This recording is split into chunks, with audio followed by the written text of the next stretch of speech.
Eu nasci na Coreia do Norte, um país onde falar o nome de Jesus pode levar à morte. Há décadas, o regime Kim demanda aliança total. Como resultado, a Coreia do Norte entrou em guerra com o cristianismo. A Portas Abertas estima que, hoje, entre 50 e 70 mil cristãos estejam presos na Coreia do Norte por causa da fé. A maioria não sobrevive. Eu fugi para a China, achei um lugar seguro, as pessoas ali me falaram sobre Jesus e decidi segui-lo. Mas fui presa e voltei para a Coreia do Norte. Eu acabei em um campo de trabalho forçado. Ali, eu não tinha nome. Eu era conhecida por um número, Prisioneira 42.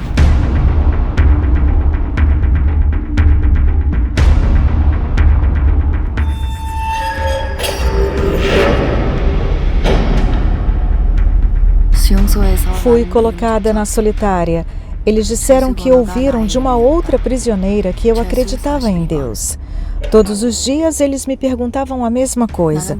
Por que eu estava na China? Quem eu conhecia lá? Eu ouvi sobre a Bíblia? Eu era cristã? Mas dizer, sim, eu amo Jesus, significaria morte. E a morte é bem lenta. Será que há outros cristãos aqui? Eles oram por mim como eu oro por eles? Eu sei que vou morrer aqui. Serei descartada como um animal. E outra pessoa entrará no meu lugar. Vestirá as minhas roupas e se tornará a Prisioneira 42. Até lá, tudo o que posso fazer é orar e cantar essa canção. Com lágrimas, meu coração anseia por meu pai nesta prisão. Pai, por favor, aceite sua filha pecadora. Por favor, proteja-me em sua fortaleza e sob seu escudo. Leve-me embaixo de suas asas. Guia-me para as suas bênçãos diariamente. Como milagre, a Prisioneira 42 foi libertada, fugiu novamente do país e encontrou refúgio na Coreia do Sul. A Portas Abertas estima que entre 300 a 500 mil cristãos seguem Jesus secretamente na Coreia do Norte. Ore pelos cristãos norte-coreanos que estão em campos de trabalho forçado. Ore pelas famílias que adoram igrejas secretas. E para que todas as vezes que os cristãos abram a Bíblia, sua fé seja encorajada por um espírito de poder e amor, não de medo. Lugares seguros na China, apoiados pela Portas Abertas, entregam abrigo, alimentação, medicamentos e a esperança do Evangelho para refugiados norte-coreanos. Apoie cristãos norte-coreanos refugiados na China. www.portasabertas.org/2.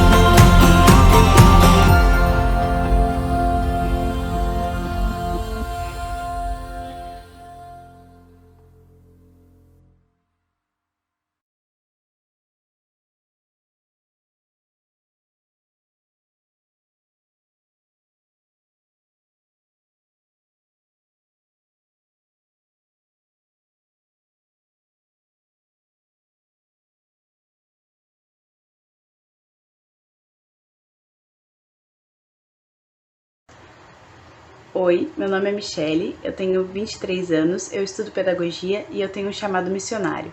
Nesse ano, entre o final do mês de abril e o começo do mês de maio, eu estarei fazendo uma viagem missionária para o campo da MEAP Piauí.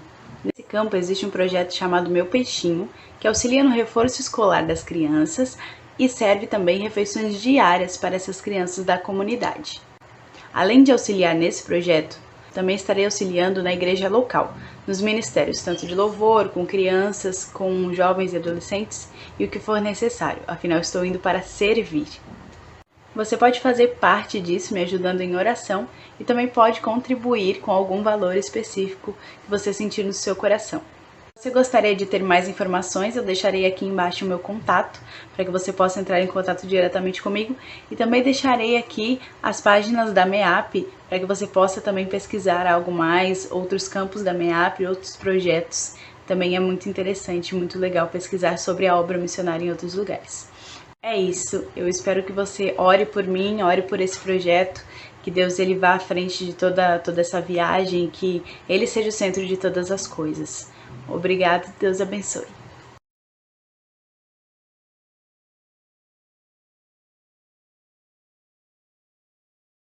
Há algum tempo atrás, tivemos o desafio dos tijolos, lembram? E graças a Deus, conseguimos concluir as paredes do nosso primeiro piso. Agora é hora de instalar vitrôs e portas, e pretendemos fazer de alumínio por conta da baixa manutenção e alta durabilidade. Todas as janelas e portas somam 24 metros quadrados de área, que tem um custo de R$18 mil. Resolvemos dividir as janelas e portas em centímetros quadrados. Cada centímetro quadrado terá um custo de R$ 7,50. Para alcançarmos o alvo, vamos precisar de 2.400 centímetros quadrados, que dão um total de R$18 mil. Você poderá doar quantos centímetros quadrados desejar. Para isso, você deverá repassar o valor de acordo com a quantidade de centímetros quadrados para essa conta.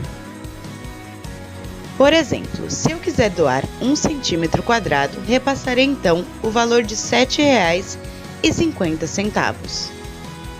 Da mesma forma, se eu quiser doar 10 centímetros quadrados, repassarei o valor de R$ 75. Com a graça de Deus, alcançaremos o alvo deste novo desafio e avançaremos para os próximos.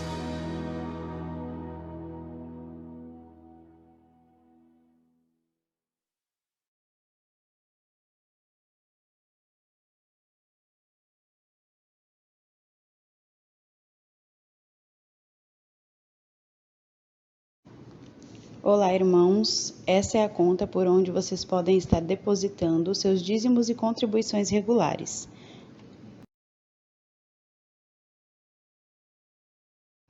Essa é a outra conta onde os irmãos podem estar depositando as ofertas para a construção do nosso novo templo.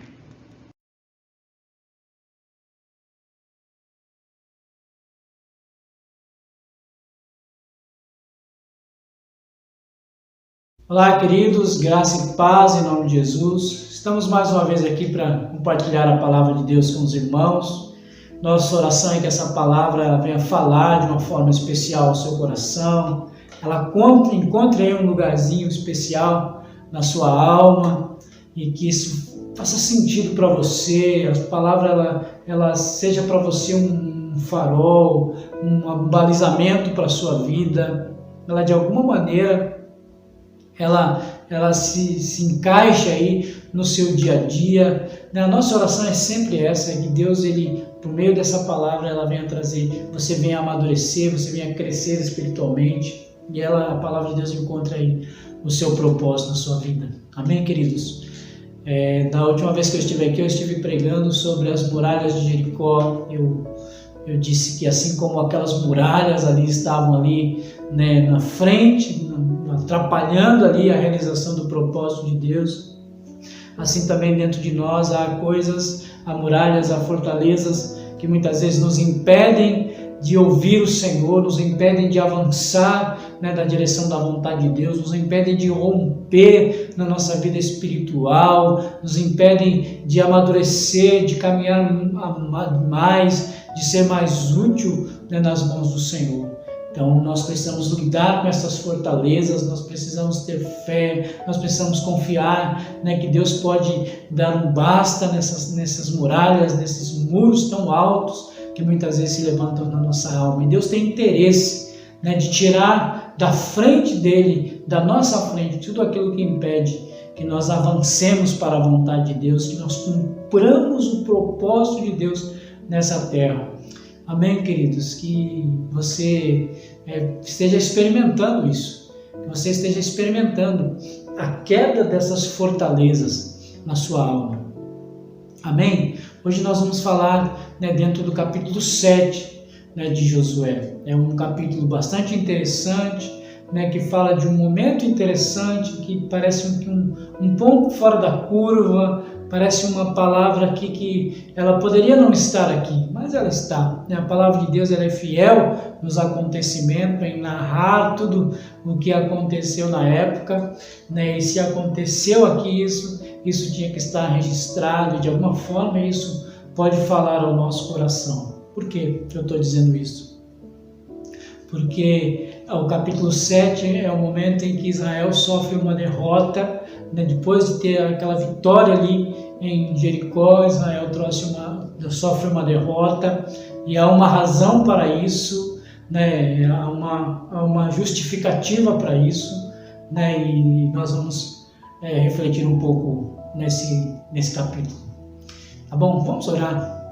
Pai eterno, nós precisamos, ó Deus, do Senhor, precisamos do Teu Espírito, ó Deus, nos orientando, nos conduzindo, ó Pai, falando ao nosso coração, tornando clara a Tua palavra, ó Deus, fazendo, ó Deus, com que essa palavra, ó Deus, caia no nosso coração, faça sentido, ó Deus amado, produza frutos, ó Deus amado, ó, de forma exponencial, ó Deus, para a Sua glória, Deus. Nós cremos nisso, ó Pai.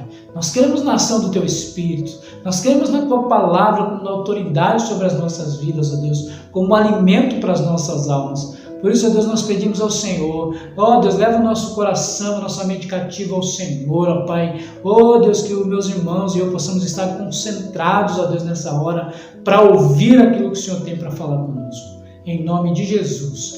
Amém e amém. Queridos, o capítulo 7, ele vai falar de um momento em que o povo de Deus, ali após queda das muralhas de Jericó, e já nessa sequência, né, de grandes acontecimentos ali na abertura do Rio Jordão, né, e depois naquela preparação para a derrubada dos muros, a queda dos muros. Então esse povo aí que vem com um coração bastante empolgado, cheio de fé, né, tendo essas experiências tão poderosas com Deus, né, com certeza, queridos, esse povo aqui está vivendo um momento de ascensão no que diz respeito, né, à confiança em Deus, né, a confiança, né, nas promessas do Senhor, né, a ideia de que com Deus, né, diante de Deus, eles podem avançar para os propósitos de Deus, eles podem conquistar aquilo que Deus havia prometido para eles podem acessar esse novo ambiente, este novo tempo, essa nova terra, né, que Deus tinha preparado para eles. Com certeza, esse povo aqui está vivendo aqui um momento, né, de empolgação. Não sei se essa palavra ela é boa, né, empolgação espiritual. Eles estão vivendo aqui talvez um pico, né, de fé, né, de confiança, né, de experiência nos grandes feitos do Senhor. Mas o capítulo 7 traz aqui parece que um banho de água fria, né, um ponto fora da curva.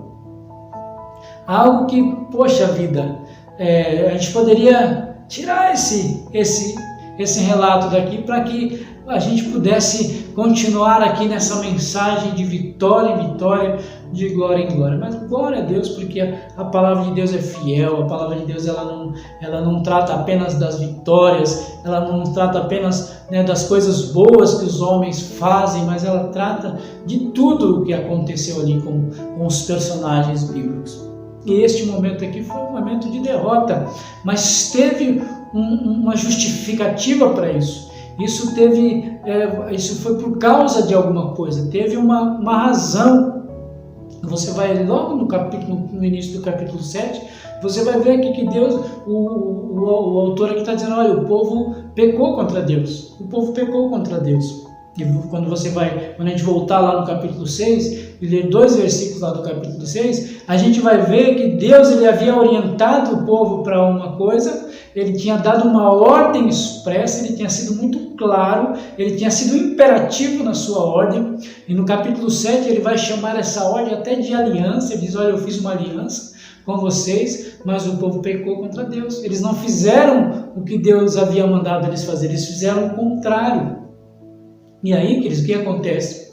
Josué ele vai mandar os homens olharem uma cidade chamada Ai, no capítulo 7, uma cidade muito pequena, com pouca expressão militar, com certeza. Certamente os muros de Ai não se comparavam aos muros de Jericó, né? O exército de Ai não se comparava ao exército de Jericó, o povo de Ai não se comparava em número, em poder, né, com o exército de Jericó.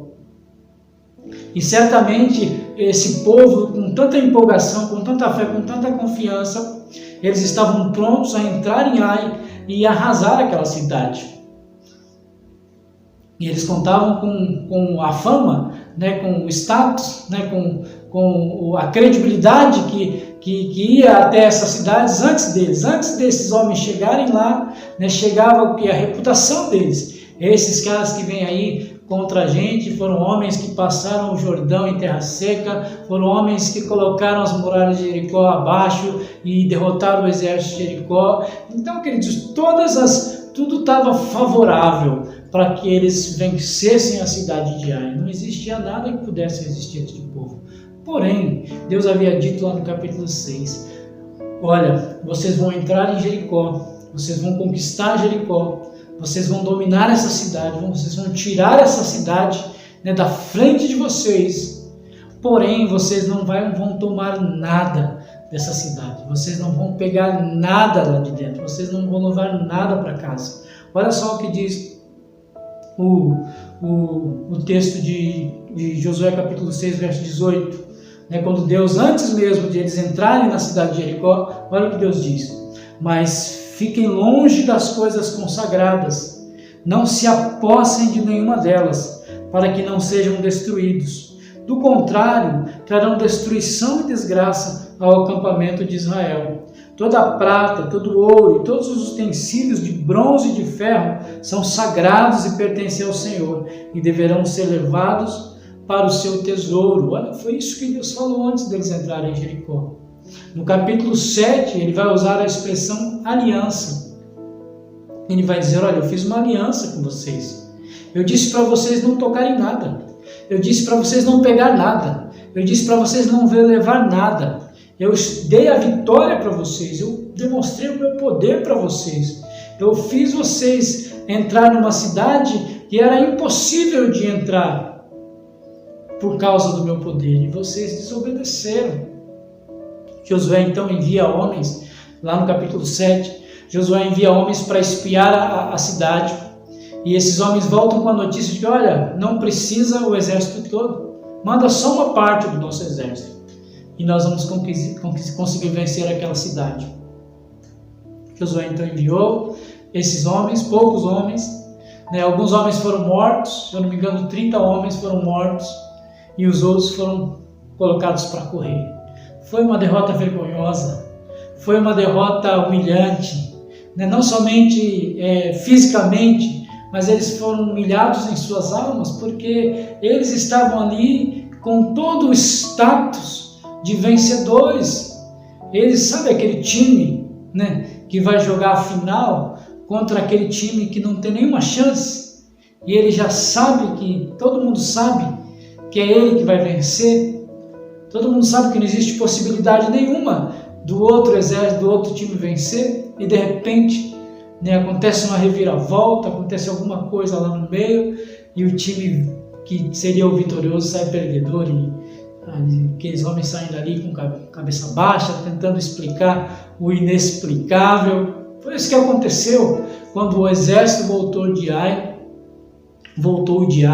e se encontrou com Josué. Josué, então, ele fica arrasado com a notícia. Ele vai diante de Deus e ele veste pano de saco. O pano de saco é sinal de humilhação. E com os líderes, ele se lança ao Senhor e vai perguntar, Senhor, por que isso aconteceu? Por que isso aconteceu? E aí Deus vai dizer para ele, levanta daí, porque o meu povo pecou. O meu povo pecou contra mim e a maldição veio sobre eles. Então, o que Deus disse lá no capítulo 6? Deus disse, não peguem nada, não toquem em nada, não tragam nada para casa. Essa foi a ordem de Deus. Foi uma ordem expressa de Deus, foi uma ordem imperativa de Deus. Essa ordem foi dada não apenas para algumas pessoas, essa ordem não foi dada para um grupo seleto de pessoas, Não, ela foi dada a todo o povo de Israel e diante do povo de Israel, publicamente. Essa ordem era pública. Todos sabiam o que fazer depois de ter vencido Jericó. Não é para pegar nada, estava muito claro. Havia consequências negativas se essa ordem fosse descumprida. Deus deixou muito claro: se vocês tocarem alguma coisa, se vocês pegarem alguma coisa, virá destruição sobre vocês. O povo será destruído, o povo será amaldiçoado. E você viu lá com Ai. Em Ai foi a consequência da desobediência, a consequência de fazer aquilo que Deus não tinha dito para fazer, a consequência de desobedecer, de se rebelar contra a ordem de Deus. Deus deu uma ordem: não faça, não pegue. Se essa ordem foi desobedecida, haverá consequências negativas. E aí Josué vai diante de Deus e diz: olha, Israel pecou. Não estou lendo aqui, queridos, porque eu perdi meu óculos e eu não consigo ler aqui. E eu também não vou me propor a ler, porque senão a gente vai demorar um pouco mais. Você vai ler o capítulo 7 em casa, você vai ver tudo isso que eu estou falando aqui é verdade. E Deus então diz: olha, comece a chamar as tribos, as famílias, os clãs, que você vai chegar na pessoa que cometeu esse pecado. Porque a pessoa que cometeu o pecado estava no meio da nação de Israel e estava escondido ainda por enquanto. Foi um homem chamado Acã. Você vai ouvir muitas mensagens com o título Pecado de Acã. Eu vou falar o título dessa mensagem no final somente. Um homem chamado Acã não deu a mínima para a ordem de Deus. Não levou em conta o que Deus estava falando. A gravidade do problema. Não deu a mínima. Ele simplesmente foi lá e pegou aquilo que ele não deveria pegar. O exército de Israel, todas as pessoas sofreram por conta da decisão de apenas um homem. Um homem pecou, um homem decidiu pecar, um homem decidiu desobedecer, e por causa do pecado deste homem, todos sofreram. Todos sofreram a derrota. Todos foram humilhados. Aquele povo que estava vivendo em uma ascensão, estava vivendo um momento favorável, e esse momento favorável foi um momento que foi preparado por Deus, foi providenciado por Deus, foi planejado por Deus, foi colocado à disposição deste povo por Deus. Este momento favorável, esse momento de alegria, de vitória, de provisão, de sucesso, de vantagens, esse momento ele foi preparado por Deus. E mesmo vivendo este momento especial, um homem chamado Acã foi lá e fez o que era mal aos olhos de Deus. O que Acã fez? Ele mesmo vai relatar isso depois que Josué, ali orientado por Deus, descobre que foi a sua família, foi ele quem pegou ali as coisas que não deveria ter pego. Lá no capítulo 7, no verso 20 e 21, vai dizer assim: e Acã respondeu a Josué, que estava questionando ele: é verdade que pequei contra o Senhor, contra o Deus de Israel. O que fiz foi o seguinte: quando vi entre os despojos uma bela capa feita na Babilônia, 2,4 kg de prata e uma barra de ouro de 600 gramas, eu os cobicei e me apossei deles. Estão escondidos no chão da minha tenda, com a prata por baixo. Esse foi o relato do próprio Acã. Eu peguei uma capa feita na Babilônia, eu peguei uma quantidade de prata e peguei uma quantidade de ouro, está lá especificado. Uma capa Babilônia, ouro, prata. E ele diz que ele pegou porque ele foi movido pela cobiça. Ele foi movido por um desejo descontrolado de ter aquilo que Deus havia dito que ele não tinha direito de ter.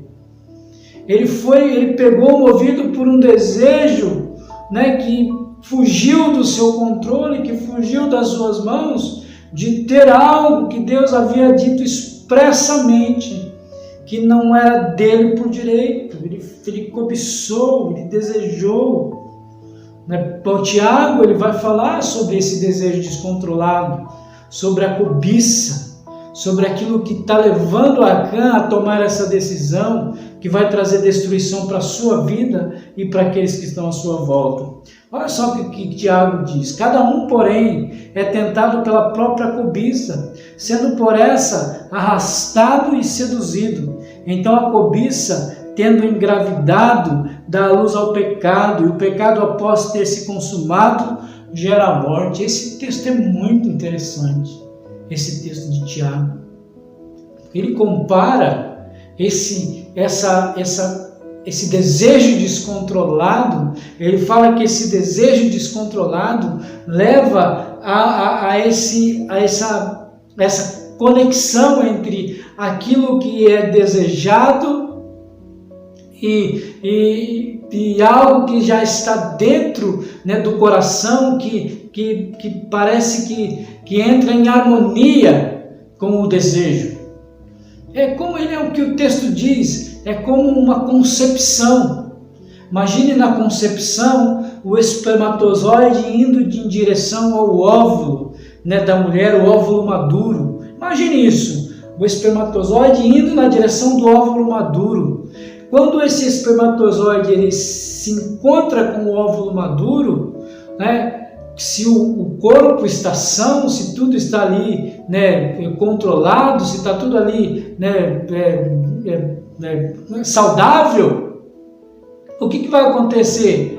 Vai se gerar ali uma pessoa, uma criança. Então o que Tiago está dizendo? Que esse desejo descontrolado, indo na direção do coração, que muitas vezes, né, tem dentro dele ali, né, coisas ainda que precisam ser tratadas, coisas que precisam ser santificadas, coisas que precisam ser restauradas. Quando esse desejo descontrolado encontra no coração algo que corresponde a ele, é impossível que não seja gerado ali algo que se parece, né, com aquilo que está sendo proposto ali na concepção. Se você vai unir um espermatozoide a um óvulo maduro, obviamente que uma pessoa será gerada. Se você vai unir um desejo descontrolado com um coração não tratado, não restaurado, o que vai acontecer ali o resultado dessa união? Certamente será o pecado.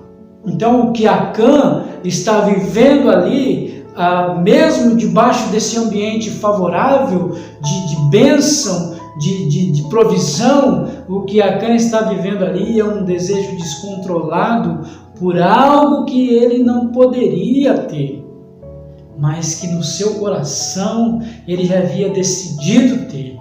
E quando esse desejo descontrolado se encontra com essa decisão no seu coração, não existe outra coisa a ser gerada senão a desobediência, a rebelião. Um desejo descontrolado vem de um coração descontrolado. Logo, os sentimentos tornam-se descontrolados. Se ele se deixou levar pelo desejo e decidiu, ele agiu, ele pegou a capa. Olha aí a criança nascendo. O fruto do desejo descontrolado, junto com o coração descontrolado. Olha aí o que nasce aí. Ele decide então tomar posse daquilo. E, queridos, um coração descontrolado, ele vai cultivar dentro dele sentimentos descontrolados. Sentimentos descontrolados. E as decisões, muitas vezes, elas começam a ser tomadas a partir desses sentimentos descontrolados que partiram de um coração descontrolado, de um coração cobiçoso, de um coração que quer aquilo que não é de direito. Por isso que quando a Bíblia vai tratar de desejo por uma mulher que não é sua, ela vai usar a palavra cobiça, porque é um desejo por algo que você não tem direito e nunca terá, a não ser que algumas coisas aconteçam ali, né, como circunstâncias, né, de uma vida, de uma história. Porém, se não pertence a você, você não tem direito de ter. Mas um coração descontrolado, um coração cobiçoso, ele não vai dar a mínima para as orientações da palavra. Se Deus disse que sim ou disse que não, ele não está interessado nisso. Ele está interessado em colocar em prática o seu plano, a sua vontade, porque ele está descontrolado. Um coração descontrolado toma decisões equivocadas. Um coração descontrolado não consegue discernir, não está apto para tomar decisões. Por isso que Acã tomou a decisão de pegar, porque o seu coração estava descontrolado. Porque o seu coração estava descontrolado, ele tomou uma atitude independente. Mas sabe por que Acã tomou uma atitude independente? O que tem a ver essa atitude de Acã, que claro que foi uma desobediência? O que tem a ver com independência? Quando você age fora do trilho da vontade de Deus, porque Deus ele tem um trilho.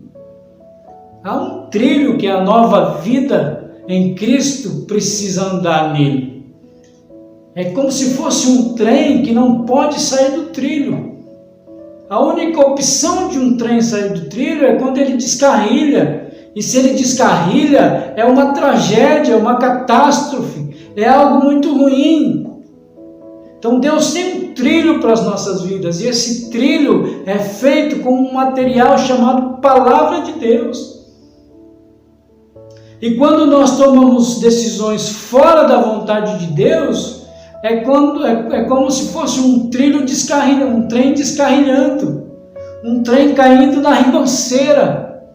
Toda decisão fora da vontade de Deus é uma decisão fora dos trilhos, é uma decisão independente. Olha, eu não preciso desses trilhos. Imagina um trem que diz o seguinte: eu não preciso desses trilhos, eu vou andar em um outro caminho. Acã, ele toma aqui uma decisão independente. Quando uma decisão independente, quando toma decisões independentes, sem qualquer preocupação em ouvir ou buscar conselho ou submeter essa decisão a princípios santos, isso é independência. Decisão independente é quando você toma ela baseado naquilo que o seu coração está dizendo, que os seus sentimentos estão dizendo. Não é baseado no que um conselheiro espiritual está dizendo, no que a Bíblia está dizendo, no que o padrão de Deus está dizendo, no que a ideia de submissão a Deus está dizendo, mas baseado no meu sentimento, nas minhas necessidades, que eu acho que são elas o centro da minha vida. Acã toma uma decisão independente. Uma das coisas que ele pega ali de Jericó é uma capa. O que tem? Pegar uma capa, não é verdade?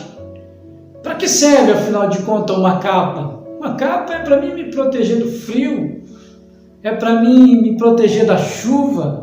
As pessoas usavam capa, né, nessa época em lugares onde o clima ele muitas vezes de manhã ele é quente demais, à noite ele é frio demais. Então capa é algo necessário, é algo que eu posso ter, eu posso adquirir. Qual o problema de eu ter uma capa? É algo útil para a minha vida. ele toma uma capa, ele pega uma capa. Se eu não pegar essa capa, como que eu vou fazer para ter uma capa? Talvez seja fosse essa o pensamento, esse fosse o pensamento de Acã. Qual o problema de se pegar uma capa? Quem vai ligar para uma capa? Logo, quando nós tomamos decisões independentes, nós procuramos justificativas. E muitas vezes as nossas justificativas, elas são legítimas. Qual o problema de se ter uma capa? Você já viu aquela história, mas... Olha, eu agi assim porque a minha esposa era assim. Você não conhece a minha esposa. Você está me julgando. Você está dizendo que eu tenho que agir assim, assim, assim, é porque você não conhece a minha esposa. Conversa com ela lá para você ver como ela é. Ora, eu tenho os meus motivos para ser assim. Ela não liga para mim, ela me trata mal, ela me desrespeita, ela isso, ela aquilo. Então eu tenho justificativa para ser um marido grosseiro, para ser um marido ignorante, violento. Ora, é só uma capa. Mas você não conhece o meu marido. Por que eu tenho que ser submissa a esse homem? Ele é um troglodita, ele é um cavalo, ele me trata mal, você não conhece, vai lá em casa, fica 5 minutos conversando com ele. Ele é teimoso, ele é chato. Eu ajo assim, eu sou assim porque o meu marido ele me faz ser assim. Ora, muitas justificativas. Nós agimos independente e para justificar a nossa independência nós buscamos justificativa. Mas meu pai nunca ligou para mim. Meu pai não me deu carinho, meu pai não foi um pai presente. Você já viu jovens justificando o seu pecado, a sua decisão errada? Ah, não, mas meu pai nunca me chamou a atenção. Ah, meu pai é duro demais. Ah, mas se não for assim, ninguém tem nada. Se não for assim, ninguém pode comprar nada. Você já ouviu aquele pessoal que gosta de comprar CD pirata? Não, mas, poxa, o original é R$200. O pirata é R$5. Se não for assim, eu não consigo comprar. Mas quem falou que você tem que comprar? Quem está obrigando você a comprar? Ah, mas se não for assim, eu não consigo jogar videogame se eu não comprar um DVDzinho lá no camelô, que custou R$5. Vou comprar R$200? Não sou trouxa, não sou bobo, compra quem é bobo. Agir independente de Deus, muitas vezes carrega consigo justificativas que parecem aos olhos ou aos ouvidos de muitos normal. Ora, o governo cobra muito imposto. O governo é injusto com seus impostos. Eu não preciso pagar todos. Eu não vou pagar. Eu vou sonegar. É uma maneira de protestar. Justificativa. Se for assim, nós nunca vamos ter nada. Tem que dar um jeitinho. Tem que usar o jeitinho brasileiro, a corrupção muitas vezes. Acã com certeza tinha justificativas. O seu coração com certeza, enquanto ele estava praticando aquele pecado, havia justificativas para que ele praticasse. Era uma capa babilônica. Olha só, não sei por que o texto o autor faz questão de dizer, era uma capa babilônica. Queridos, a Babilônia sempre será símbolo, sinônimo de autossuficiência. Certamente aquela capa tinha detalhes nela, tinha significados nela, que encontrou lugar no coração de Acã. O que o mundo oferece, o que o mundo propõe, esse mundo autossuficiente ou esse mundo anti-Deus, esse mundo que a todo custo tenta colocar Deus de lado e tenta dizer que não é necessário buscar a Deus. Hoje está aí um pessoal aí que é anti-Deus, anti-igreja evangélica, está nadando de braçada. Claro, queridos, nós temos que ali ser prudentes ali no nosso cuidados ali, não fazer aquelas aglomerações na igreja, esperar aí esse momento passar, lógico, eu concordo com isso. Mas alguns muitas vezes se aproveitam deste momento para dizer, olha, não é necessário, igreja. Você não precisa de comunhão, você não precisa estar conectado. O que eu ouço muitas vezes, ore em casa, ou reze em casa. Como se você não precisa estar conectado com o seu irmão. Como se você não precisasse um do outro. É uma mensagem que está sendo colocada muitas vezes aí no meio de todas as mensagens corretas, de todas as orientações corretas, muitas vezes é isso. Uma mensagem anti-Deus, que coloca Deus como necessidade supérflua. Como Deus, como não sendo uma necessidade essencial. Aí agora você vê lá no jornal, alguém disse, agora fulano decidiu que a igreja é uma necessidade essencial. Quem são eles para dizer que a igreja é uma necessidade essencial? Quem são esses homens para decidir se a igreja é essencial ou não é? É óbvio que a igreja é essencial, porque a igreja foi formada por Cristo Jesus. Quem edificou a igreja foi o Senhor Jesus Cristo, e Ele habita no meio dela. A igreja é a agência do reino de Deus na face da terra. É o instrumento de Deus de salvação da humanidade. É o instrumento de Deus de transformação da humanidade. Como assim alguém pode decidir ou não, sim ou não, se ela é essencial? É óbvio que ela é essencial. Mas a gente está falando dos cultos. Cultuar a Deus é extremamente essencial. Este mundo que muitas vezes é anti-Deus. Então essa capa babilônica que representa aquilo que é anti-Deus, aquilo que é autossuficiente, fez brilhar o coração de Acã. Ele conseguiu juntar uma necessidade com uma idolatria.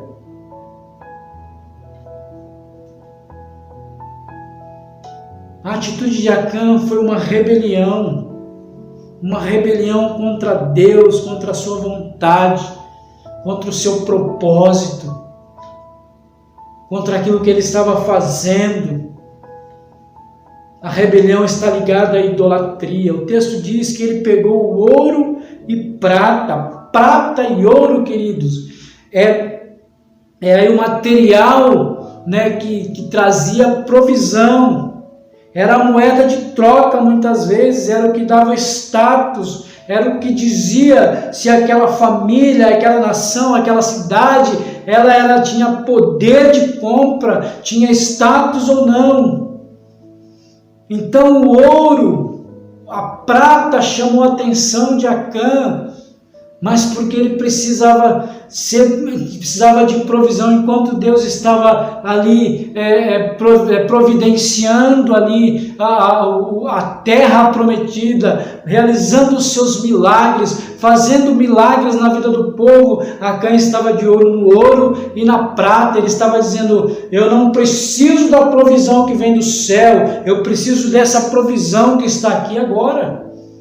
Eu preciso dessa provisão que os meus olhos conseguem ver, que as minhas mãos podem pegar. Acã estava dizendo, olha, por mais que o mar tenha sido aberto, por mais que as muralhas tenham caído, Por mais que essa cidade seja invadida, por mais que o Senhor tenha prometido que essa terra nos pertence, que há promessas de Deus para a minha vida, para as nossas vidas, eu prefiro a prata e o ouro, eu prefiro fundamentar a minha vida na prata e no ouro, eu prefiro ter segurança na prata e no ouro. E quando a prata e o ouro é a fonte da minha provisão material, ela também é a fonte da minha provisão emocional, ela é a fonte da minha provisão espiritual, ela é a fonte da provisão da minha alma. Então Acã estava estava escolhendo por ter provisão daquilo que era perecível, daquilo que não era eterno. Essa foi a atitude de Acã.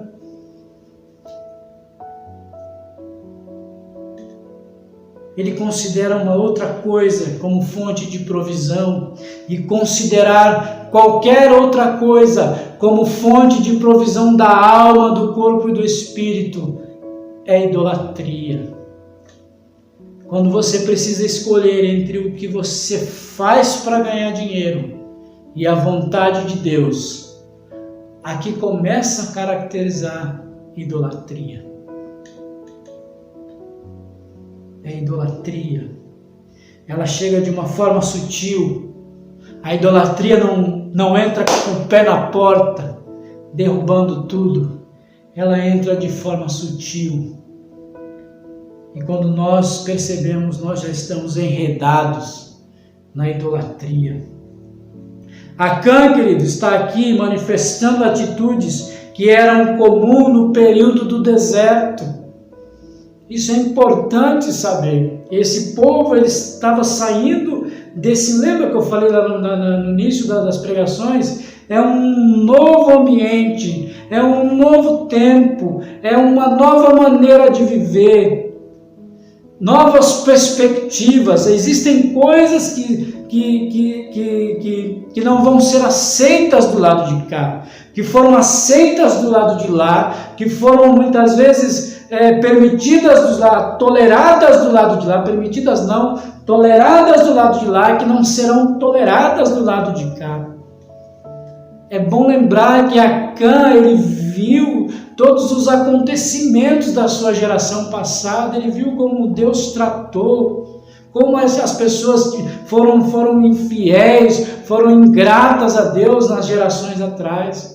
E agora ele está fazendo parte de uma nova geração, de um novo momento, de um momento de conquista, de vitória, de coisas grandes acontecendo, e ele decide manifestar tudo aquilo que estava do lado de lá.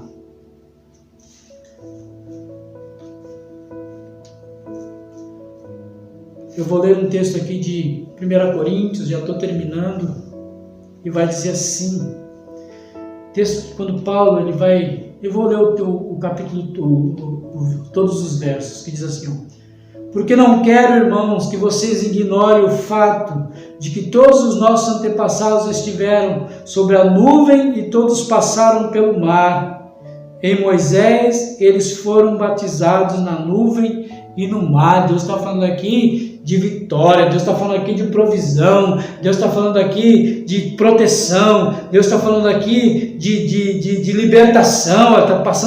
Passaram pelo mar, foram conduzidos pela nuvem, foram conduzidos pelo fogo, as suas necessidades foram providenciadas. Olha o que Paulo está falando. Todos comeram do mesmo alimento espiritual e beberam da mesma bebida espiritual, pois bebiam da rocha espiritual que os acompanhava, e a rocha era Cristo. Contudo, Deus não se agradou da maneira deles, por isso os seus corpos ficaram espalhados no deserto. Essas coisas ocorreram como exemplos para nós, para que não cobicemos coisas más como eles fizeram. Não sejam idólatras como alguns deles foram. Conforme está escrito, o povo se assentou para comer e beber e levantou-se para se entregar à farra. Não pratiquemos imoralidade como alguns deles fizeram, e num só dia morreram 23.000. Não devemos pôr o Senhor à prova como alguns deles fizeram e foram mortos por serpentes. e não se queixem como alguns deles se queixaram e foram mortos pelo anjo destruidor. Essas coisas aconteceram a eles como exemplo e foram escritas como advertência para nós sobre quem tem chegado o fim dos tempos. Assim, aquele que julga estar firme, cuide-se para que não caia. Aquele que julga estar firme, cuide-se para que não caia. Paulo está falando aqui exatamente disso, de pessoas que tiveram acesso às bênçãos de Deus, às misericórdias de Deus, ao favor de Deus, mas viraram as costas em determinado momento para Deus. No livro O Homem ao Máximo, no curso também O Homem ao Máximo, a proposta, né, da expressão Homem ao Máximo é atingir o máximo de Deus para a sua vida, né? E ele fala desse momento aqui, né, da terra de Canaã, né? O livro diz o seguinte, que a nossa terra de Canaã é o máximo de Deus para a nossa vida. Entrar em Canaã é alcançar o máximo de Deus para as nossas vidas. Aí o texto bíblico de 1 Coríntios 10 vai falar sobre isso, das coisas que impediram essas pessoas de entrarem na terra prometida. E o livro vai dizer o seguinte, que essas mesmas coisas, elas nos impedem de atingir o máximo de Deus para as nossas vidas. Murmuração, idolatria, imoralidade sexual, pôr Deus à prova. E essas coisas impediram essas pessoas de entrar na terra de Canaã. E Acã estava lá, Acã sabia que isso tinha acontecido. Mas Acã decide trazer os pecados do deserto para a terra de Canaã. Junto com todo o povo, Acã estava vivendo um momento muito favorável, como eu já falei. Acabara de fazer parte de um acontecimento impressionante. Estava debaixo de bênção de Deus e tudo o que ela significava, mas assim mesmo decidiu se rebelar contra Deus. Foi assim com o povo quando saiu do Egito. Lembra? O povo acabou de sair do Egito, né? E daqui a pouco já estava murmurando contra Deus, porque não tinha água. Foi assim em Gênesis, quando Adão ele decidiu pecar contra Deus, vivendo naquele jardim, naquele momento de bênção, de todas as suas necessidades sendo supridas. Foi assim com Adão, foi assim com Safira, Ananias e Safira em Atos. Em alguns momentos da história, essas coisas aconteceram. O título da minha mensagem é Manifestações da Velha Natureza. Acã estava manifestando aqui na terra de Canaã coisas que haviam acontecido no deserto. Manifestações da velha natureza. Será que nós, em nossa vida, muitas vezes não manifestamos coisas da nossa antiga maneira de viver? Será que em alguns momentos da nossa vida, ou de repente esse seja o momento em que nós estejamos manifestando em nossa vida, em nossa casa, no nosso caráter, na nossa maneira de se relacionar com as outras pessoas, coisas que fazem parte, na verdade, de uma velha maneira de viver? Será que não é esse o nosso caso? E se isso está acontecendo, nós precisamos de arrependimento. Nós precisamos ser tocados pelo poder do Espírito Santo. Nós precisamos ser alcançados pela maravilhosa graça de Deus. E glória a Deus. Ainda bem que esse velho homem, que se você entregou sua vida para Cristo um dia, ele já não existe mais. Ainda bem que esse velho homem ele foi crucificado com Cristo. Essa velha natureza ela foi cravada na cruz com Cristo. Se você já entregou a sua vida para Cristo, você é uma nova criatura. Você é uma nova pessoa. Mas de repente algumas coisas têm se manifestado na sua vida. Algumas coisas têm tentado entrar no seu dia a dia, entrar no seu coração, e isso muitas vezes tem ferido você, tem trazido discórdia para sua casa, tem trazido destruição para o seu coração e tem ferido pessoas à sua volta.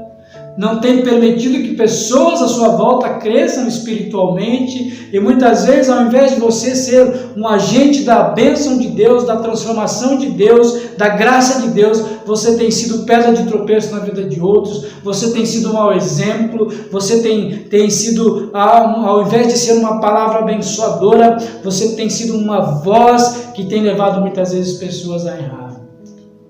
Mas você é salvo. Você foi comprado com bom preço. A cruz foi a moeda de troca pela sua salvação.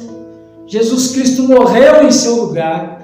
A cédula que era contra ti, a dívida que era na sua direção, ela foi paga por Jesus Cristo na cruz. Houve consequências negativas na vida de Acã. Eu não sei se Acã foi salvo. Porque se você olhar bem, quando ele está falando ali, quando ele está dizendo, olha, eu errei, eu pequei, isso era pecado, eu desobedeci o Deus de Israel, e ele falou isso publicamente, mas houve consequências.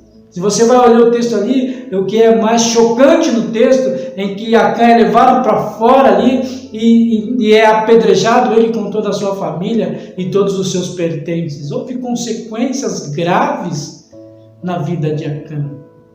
E as manifestações da velha natureza, ela também tem consequências graves. Muitas vezes elas trazem consequências sobre as nossas vidas e nós temos que prestar atenção nisso. Ainda que o Senhor esteja com o seu perdão sobre nós, esteja disposto a nos perdoar, existem as consequências. E muitas vezes elas são graves. E elas não atingem apenas nós, elas atingem aqueles que estão à nossa volta, e elas muitas vezes são potencializadas para lugares onde nós nem sabemos. Assim, queridos, quando nós somos usados por Deus, somos agentes de transformação, agente das bênçãos de Deus. Essas bênçãos atingem pessoas à nossa volta e elas vão de uma forma exponencial, de uma forma infinita, atingindo pessoas e muitas vezes atingindo gerações. Assim também as manifestações da nossa velha natureza, elas causam dor, elas causam problema na nossa vida, causam problema naqueles que estão ao nosso redor, e elas também são potencializadas para pessoas que nós não conhecemos. Por isso que nós precisamos dar um basta. Nós precisamos acabar com as coisas de menino, como Paulo já disse, até o nosso pastor Wagner já pregou uma vez com tanta graça. Acabar com as coisas de menino, acabar com as coisas da velha natureza. Deus está nos chamando para isso. Deus está nos chamando para um levante de um povo santo, de um povo comprado, de um povo separado, um povo de boas obras, como diz Tito, capítulo 2. Um povo que é de Deus, um povo totalmente seu, exclusivo, e de boas obras, obras que foram preparadas, como diz o texto de Efésios, antes da fundação do mundo, para que andássemos nela.